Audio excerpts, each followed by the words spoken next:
Nandito po tayo sa kahabaan ng White Plains Avenue kung saan kasalukuyang idinaraos ang ikalawang 2 trillion peso march na pinangungunahan ng ilang mga progresibong grupo at tatanungin po natin yung ilang mga attendee kung ano ba ang hiling nila para sa Pilipinas ngayong paparating na Pasko.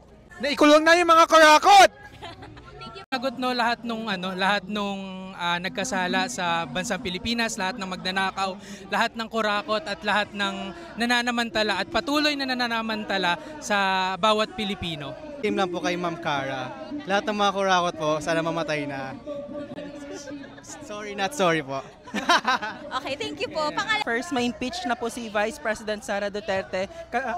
Alongside this, is sana po ma-impeach na rin si Marcos bilang presidente po. At hoping po na hindi na magtuloy yung anumang plano nila for the 2028 elections dahil tapos na ang ating midterm elections. At sana mabigay na ang hustisya para sa lahat ng pinatay ng Duterte administration. Ang wish ko po ay sana hindi na po natin kailangan i-sacrifice ang mga Pilipino, mga our countrymen para sa mga buhay, para sa kabutihan ng mga corrupt na officials. Sana ba makulong na sila? Opo, dapat makulong sila, managot sila, at dapat makalaya na tayo sa mga kasalanan nila. Sir, ano pong Christmas wish nyo para sa Pilipinas ngayong Pasko? Mamatay lahat ng kurakot. Siyempre. Wish ni Cara David. Mamatay na lahat sila. Hindi makulong, mamatay. Kung makukulong sila, mas maganda habang nakakulong sila, pinahakbak sila ng hantik sa mga langgam.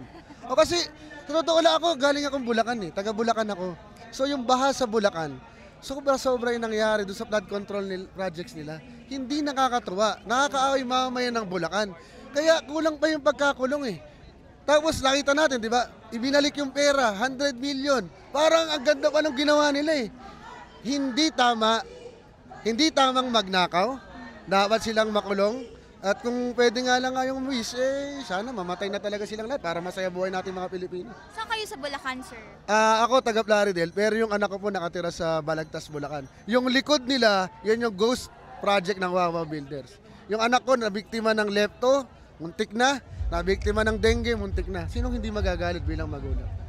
Tingin niyo ba may makukulong, sir, bago magpasko? I think may nahuli na naman, yung mga naaresto. Pero ang iniintay ko talaga mahuli yung mga umamin, di ba? May mga umamin na.